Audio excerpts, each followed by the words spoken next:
श्रोता प्रेमियों, मैं राम सागर शास्त्री आप लोगों के समक्ष रखने जा रहा हूं एक प्रसंग, बाली और दुंदुभी का युद्ध तथा ताल वृक्षों की कथा। देखिए, एक बार दुंदुभी नाम का एक दैत्य उत्पन्न हुआ जो ब्रह्मा के वरदान से बलवान हो गया।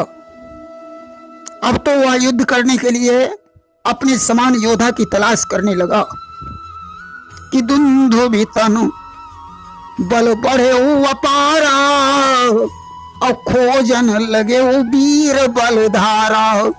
जब इसे कोई योद्धा नहीं मिला तो महिष का रूप धारण कर अपने सींगों से समुद्र के जल को झकझोरने लगा।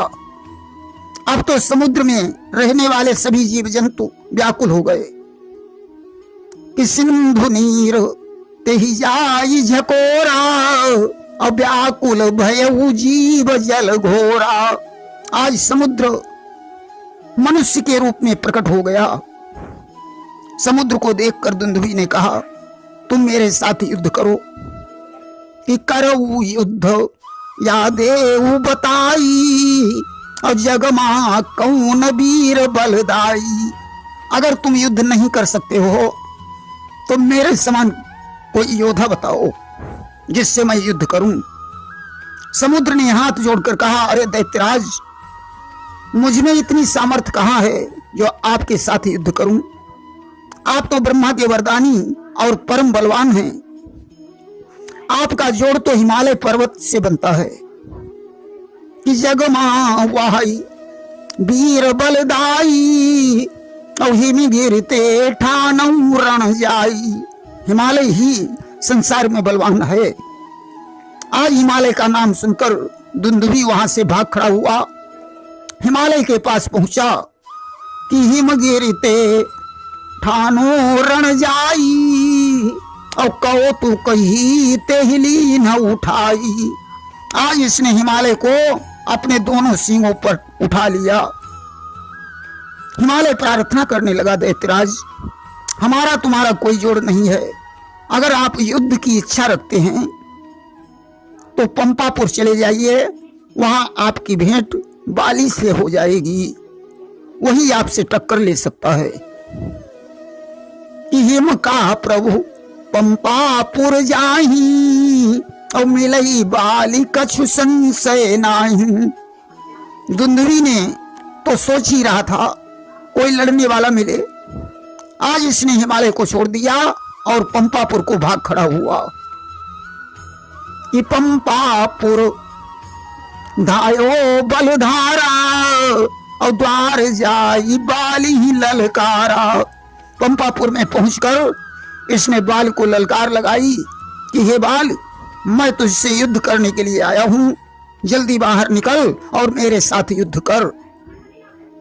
कि सुनी गर्भ जना बाल गयो आई और चारि पहाड़ लऊ भई लड़ाई। अब तो ज्यों गर्जना सुनी बाल बाहर निकला, दोनों में युद्ध होने लगा। लड़ते लड़ते 4 पहर बीत गए, हार जीत नहीं हुई। अब तो बाल को क्रोध आ गया, उसने उसको पकड़कर जमीन पर पटक दिया कि अब निमाही तेही बाली पछारा और पकड़ी पाऊं कीन्हे दुई फारा। बाल ने उसके पैर पकड़कर बीच से आधा आधा कर दिया। एक फार उठाई उसने उत्तर की दिशा में फेंक दी और दूसरी फार उठाकर दक्षिण की ओर फेंक दी। कि एक उत्तर एक दक्षिण ओरी और फेंकी फार बाली बड़ जोरी। सजनों, वह फार जाकर मतंग ऋषि के आश्रम पर गिरी। मुनि मतंग के आश्रम जाई गिरी फार ऋषि उठे रिसाई। जब वह फार गिरी, मतंग ऋषि ने योग बल से जान लिया इस फार को बाली ने फेंका है। आज उन्होंने श्राप दे दिया कि दीन श्राप मम आश्रम आई है और तुरंत ही बाली भस्म हुई जई है। अगर बाल हमारे आश्रम के निकट आया तो तुरंत ही जलकर भस्म हो जाएगा। और जो एक बाण के द्वारा ही यह अस्थि समूह ढा देगा, यह भी एक साप हमारा है, बाली को वही मारेगा। दुंदुभी के अस्थि समूह को जो एक बाण से ढा देगा वही बाली को मारने में समर्थ होगा। यह मेरा दूसरा श्राप है। सज्जनों, देखिए, जब मैदानव के पुत्र मायावी के साथ युद्ध करने के लिए बाली गया था तो साथ में सुग्रीव भी था। मायावी एक गुफा में घुस गया। सुग्रीव से बाली ने कहा, तुम यहीं ठहरो, मैं इसे मार कर वापस आता हूं। 15 दिन तक तुम मेरी रास्ता देखना, अगर मैं वापस नहीं आऊं तो समझ लेना बाली मारा गया। उसे मारने में बाली को 15 दिन से अधिक समय लग गया। एक दिन गुफा से खून की धार निकली। सुग्रीव ने विचार किया, मालूम पड़ता है मायावी ने मेरे भाई बाली को मार डाला है, अब वो आकर मुझे भी मार डालेगा। उसने गुफा के मुंह में एक शिला लगा दी और घर लौट आया। उधर मायावी को मारकर बाली जब घर लौटा तो क्रोधावेश में उसने उसकी पत्नी छीन ली और घर से बाहर निकाल दिया। सुग्रीव ने बाली के भय से इसीलिए किष्किंधा पर्वत पर अपनी झोपड़ी बनवाई, क्योंकि वह जानता था यदि बाली यहां आएगा तो मतंग ऋषि के श्राप से वह तुरंत भस्म हो जाएगा। फिर भी सुग्रीव वहां भयभीत रहता था। सज्जनों, एक दिन की बात है, बाली भ्रमण करते करते ताल वन में पहुंच गया। वहां उसने पके हुए ताड़ के फल देखे। उसने 7 फल तोड़ लिए और उन्हें हाथ में पकड़े हुए पंपा सरोवर पर पहुंचा। बाली ने विचार किया, पहले स्नान करके इष्ट देव का ध्यान कर लिया जाए, इसके बाद इन फलों को खाएंगे। आज वे फल उसने सरोवर के तट पर रख दिए और स्नान करने चला गया कि तट पर रख उन फलों को लगा करने स्नान, तभी अचानक घट गई घटना एक महान। तभी अचानक एक घटना घटित हो गई कि इष्ट देव के ध्यान में था उसका अनुराग। इधर फलों पर कहीं से आ बैठा एक नाग। उधर तो बाली स्नान करके इष्ट देव का ध्यान करने लगा और इधर कहीं से एक सर्प आ गया, वह उन फलों के ऊपर बैठ गया। कि स्नान ध्यान से निवृत्त हो जब बाली लौट कर आया है, सोचा लाओ अब फल खा लें, तो सर्प देख चकराया है। स्नान ध्यान से निवृत्त होकर बाली ने फलों को खाने का विचार किया। जब उसने फलों की तरफ नजर डाली, देखा एक तक्षक उन फलों के ऊपर बैठा है। सर्प को देखकर बाली को क्रोध आ गया कि क्रोधातुर होकर बोल उठा, भोजन खराब कर डाला है, हे तक्षक इतना याद रहे, अब बाली राज से पाला है। बाली ने कहा, अरे दुष्ट, तूने हमारे भोजन को खराब कर दिया, परंतु इतना याद रख, आज तेरा पाला बाली से पड़ा है। कि ले साप तुझे हम देते हैं, अब दयान दिल में लाएंगे, मस्तक तेरा विदीर्ण करके यह 7 वृक्ष प्रगटाएंगे।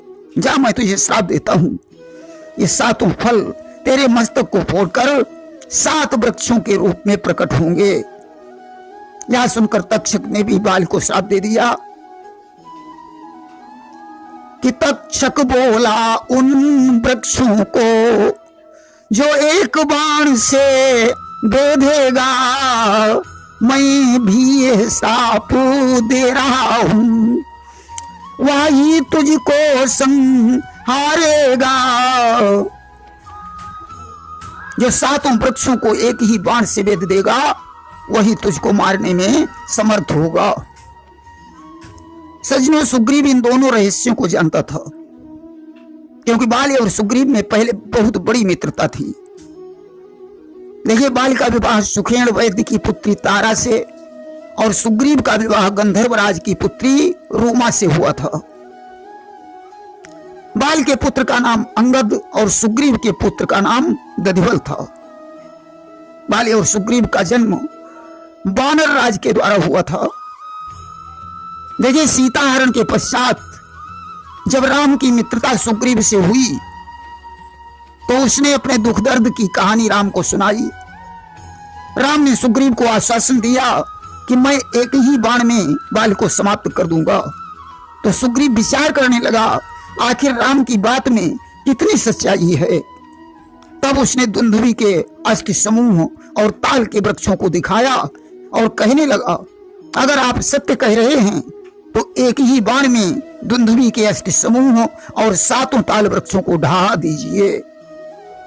कि दुंदुभी अस्थि ताल दिख रहा है, अभिन प्रयास रघुनाथ ढाए। राम ने एक ही बाण से दुंदुभी अष्ट समूह और ताल वृक्षों को ढहा दिया। अब सुग्रीव को विश्वास हो गया, यही बाल को मार सकते हैं।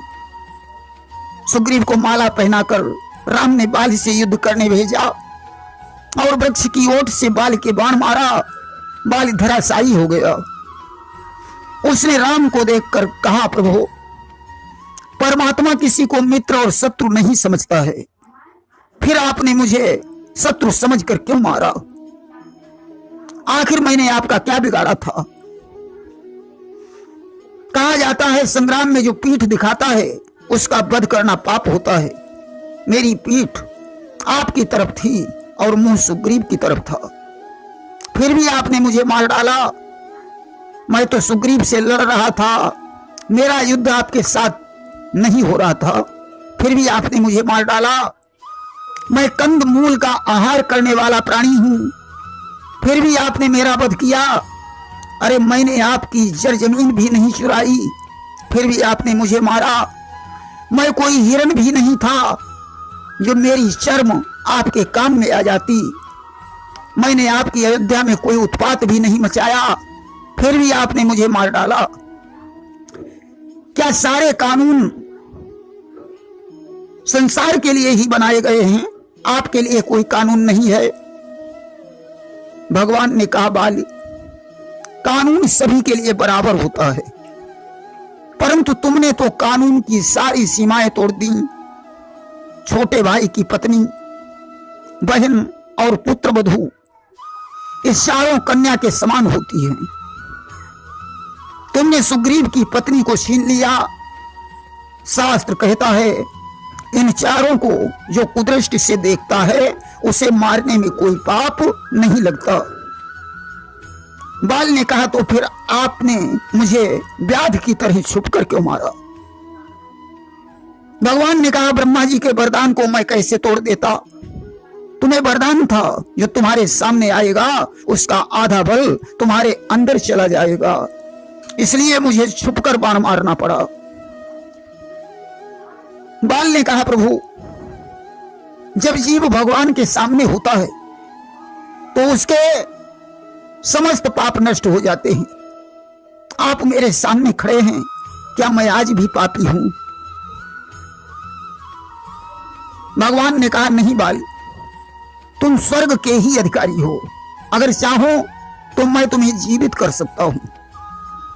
बाल ने कहा, नहीं नाथ, ऐसा संयोग तो बड़ी मुश्किल से प्राप्त होता है, मैं इस संयोग को खोना नहीं चाहता हूं।